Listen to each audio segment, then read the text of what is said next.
বাংলাদেশের গণঅভ্যুত্থান নিয়ে বিবিসি ওয়ার্ল্ড সার্ভিসের একটি ডকুমেন্টারি খুবই সাড়া ফেলেছে।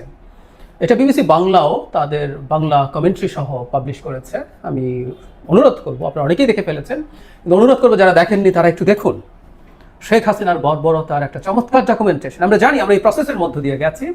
1 বছরের মাথায় এসে এটা এক অসাধারণ কাজ হয়েছে বিবিসির। এর মধ্যে আরেকটা বিষয় নিয়ে অনেক বেশি আলোচনা হচ্ছে, সেটা হচ্ছে শেখ হাসিনার লেথাল ওয়েপন ইউজ করা বা প্রাণঘাতী অস্ত্র ব্যবহার করার নির্দেশ যে দিয়েছেন একটা অডিও, সেই অডিওটা বিবিসি ভেরিফাই করেছে, চেক করেছে এবং সেটা শেখ হাসিনার বলে তারা নিশ্চিত হতে পেরেছে। আমাদের মনে আছে অডিওটা আমরা অনেকে শুনেছি যে তিনি লেথাল বলছেন, ওয়েপন ইউজ করার অনুমতি দিয়েছেন এবং যেখানে দেখবে যেন গুলি করে সেটা বলছেন। বিবিসি বলছেন, আমি ওই জায়গাটা একটু পড়ি। ইয়ারশটের অডিও ফরেন্সিক বিশেষজ্ঞদের দিয়ে একটু রেকর্ডিংয়ের সত্যতা যাচাই করেছে। তারা এটিতে এডিট করার বা কোনো রকম পরিবর্তন করার কোনো প্রমাণ পায়নি। অডিওটি কৃত্রিমভাবে তৈরি করা হয়েছে এমন সম্ভাবনা খুবই কম বলে তারা জানিয়েছেন। তারা বলছে ফাঁস করা রেকর্ডিংটি সম্ভবত এমন একটি ঘরে ধারণ করা হয়েছিল যেখানে ফোন কলটি স্পিকারে বাজানো হচ্ছিল। ইন্টারেস্টিং, কারণ এতে স্বতন্ত্র টেলিফোনিক ফ্রিকোয়েন্সি ও ব্যাকগ্রাউন্ডে কিছু শব্দ ছিল। তারা আরও বলছেন যে এখানে অডিওতে হেরফের হয়নি। এখানে বলা হচ্ছে এখানে ইলেকট্রিক নেটওয়ার্ক ফ্রিকোয়েন্সি বা ইএনএফ শনাক্ত করেছেন, এটা থাকাটা প্রমাণ করে যে অডিওতে কোনো হেরফের করা হয়নি। তারা বলছে শেখ হাসিনা বক্তব্যে ছন্দ, স্বর ও শ্বাসের শব্দ বিশ্লেষণ করেছেন এবং ধারাবাহিকের নয়েজের স্তরও শনাক্ত করেছেন।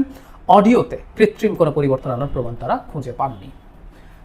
মজার ব্যাপার হচ্ছে তার এই বক্তব্যটা একটা স্পিকারে দেওয়া ছিল। তার মানে আমরা জানি যে অ্যাপগুলোতে কথা বলা হয়, এই অ্যাপগুলো থেকে ফোন দিয়ে রেকর্ড করা চাইতে যেটা করে সবাই, সেটা হচ্ছে যেটা রেকর্ড করতে হয়, এটা বিল্ট ইন রেকর্ডার দিয়ে এটা করা যায় না।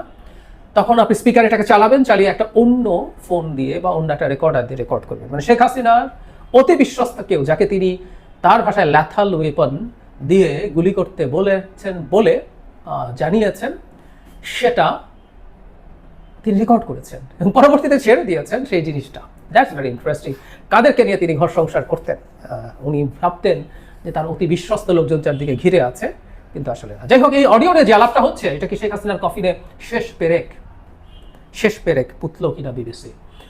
তার আগে বলি, বিবিসির আগে জাতিসংঘ রীতিমতো একটা বাংলাদেশের জাতিসংঘের মানবাধিকার হাই কমিশন একটা দীর্ঘ তদন্ত করেছে, রিপোর্ট পাবলিশ করেছে। সেই রিপোর্টে শেখ হাসিনা, তার দলের বিভিন্ন লোকজন, তার সরকারের বিভিন্ন লোকজনকে স্পেসিফিকলি একদম তদন্তে তাদেরকে দায়ী করে রিপোর্ট দিয়েছে। মানে এই ক্রাইম অ্যাগেনস্ট হিউম্যানিটি, এই ম্যাস কিলিং, যত রকম অপরাধ হয়েছে শেখ হাসিনার সিদ্ধান্তে, নির্দেশে, তত্ত্বাবধানে হয়েছে বলে স্পষ্টভাবে জাতিসংঘের মানবাধিকার হাই কমিশনের রিপোর্টে বলা আছে। শেখ হাসিনার কফিনে শেষ পেরে ওটাই হতে পারতো হয়তো, কিন্তু এরপরও দেখা যায় আওয়ামী লীগের লোকজন নানান কথাবার্তা বলছেন। গুলি নাকি ভেতর থেকে এসে করেছে, জঙ্গিরা করেছে, আমেরিকার এজেন্টরা করেছেন, নানান আলাপ সামনে আনার চেষ্টা করা হয়েছে। সেই 7.62 বুলেটের কথা, এটা কোত্থেকে আসলো আমরা জানি। আমাদের পুলিশের হাতে যে অ্যাসল্ট রাইফেল আছে ওটাতেই ওইগুলি ব্যবহৃত হয় এবং সেইগুলি যে শেখ হাসিনা করতে বলছেন, ইটস ভেরি ক্লিয়ার নাও।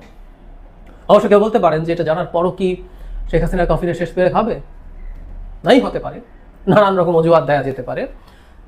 বিবিসিকে টাকা খাইয়েছে সরকার বলতে পারে, এবং বিবিসি যুক্তি নির্ভর তথ্য দিয়ে কাজ করে না, এই সমর্থন খানিকটা বিজেপির মোদির কাছেও পাবেন তিনি। আমাদের নিশ্চয়ই মনে আছে কয়েক মাস না বছর বা 1-1.5 বছর হয়ে গেছে, মোদির সেই গুজরাট ঘটনা নিয়ে বিবিসি একটা ডকুমেন্টারি বানিয়েছিল। সেটা নিয়ে তীব্র প্রতিক্রিয়া তার থেকে দেখানো হয়েছে। শুধু সেটা না, বিবিসির যে অফিস আছে ইন্ডিয়াতে, সেখানেও তারা নানা রকম হয়রানির পরিস্থিতি তৈরি করেছে, হয়রানি করেছে। সুতরাং ইন্ডিয়া, শেখ হাসিনা যেখানে আছেন সেখানে ওই ন্যারেটিভটা তৈরি করার চেষ্টা করা হতে পারে। যাই হোক, তারা করবেন, তারা তাদের মতো করে বলবেন বিবিসিকে টাকা খাইয়ে করেছে। ইন্ডিয়াও সরগোল করতেই পারে। আমরা ধারণা করি এই ডকুমেন্টারিটা নিয়ে ইন্ডিয়াতেও প্রচুর কথা হবে। বিশেষ করে তিনি মানুষ হত্যা করার নির্দেশ দিয়েছেন লেথাল ওয়েপন ব্যবহার করে, এটা এখন প্রমাণিত। কি দাঁড়াবে এতে? আসলে আমি যেটা ধারণা করি, আওয়ামী লীগের লোকজনের এরপরও কোনো রকম কোনো রিয়েলাইজেশন হবে আমি মনে করি না। আমি দেখেছি, মানে যারা অন্য কেউ গুলি করে নাই, শেখ হাসিনার নির্দেশেই গুলি হয়ে এগুলো হয়েছে, এটাও যারা মনে করেন, তাদের ক্ষেত্রেও তারা মনে করেন এটা সঠিক সিদ্ধান্ত নেওয়া হয়েছে। শেখ হাসিনা এগুলো না করলে বাংলাদেশ জঙ্গিরা দখল করে ফেলবে টেলবে, বা শেখ হাসিনাকেই ক্ষমতায় থাকতে হবে তথাকথিত মুক্তিযুদ্ধের চেতনাকে সমুন্নত রাখার জন্য। বেশ খানিকটা জামায়াত যেমন মনে করতো পাকিস্তান মিলিটারি গুলি করে, হত্যা করে, ধর্ষণ করে পাকিস্তানকে একত্র রাখতে হবে যাতে সে ভারতের সাহায্যে আলাদা না হয়, বেশ খানিকটা সেরকম আওয়ামী লীগের লোকজন তো বটেই, তার কিছু কোলাবোরেটরও ঠিক একইভাবে ভেবেছে।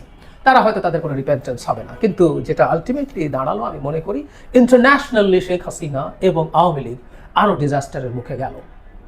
অন্তত শেখ হাসিনার নেতৃত্বে আওয়ামী লীগের পুনরুত্থানের যদি ন্যূনতম কোনো সম্ভাবনা কেউ দেখে থাকতো, সেটাও শেষ। অবশ্য তার বয়স তার পক্ষে না, এবং আমি বিশ্বাস করি ক্ষমতায় ছিলেন বলে সেই শক্তিতে তাকে অনেক সতেজ তাজা দেখাতো। ক্ষমতা ইটসেলফ মানুষকে এই ধরনের ভিগার দেয়।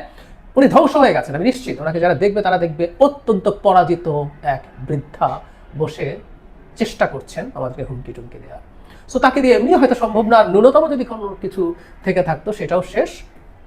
এবং দীর্ঘকালের জন্য আওয়ামী লীগের তার নেতৃত্বে কোনো সম্ভাবনা নেই। অন্য কারো নেতৃত্বে অন্য কেউ এসে কোনো কিছু ক্ষমা চাইতে হবে।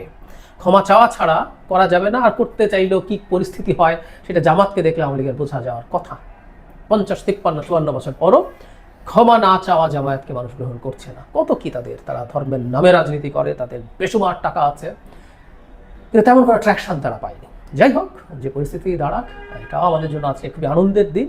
ইন্টারন্যাশনালি শেখ হাসিনার অন্তত ওয়েস্টে শেখ হাসিনার কফিনে আরেকটা পেরেক যুক্ত হলো। মানবাধিকার হাই কমিশনের রিপোর্টটা তো ছিলই, আরও যুক্ত হলো এবং আরও যুক্ত হতে থাকুক। সেটা আমাদের জন্য, এই রাষ্ট্রের জন্য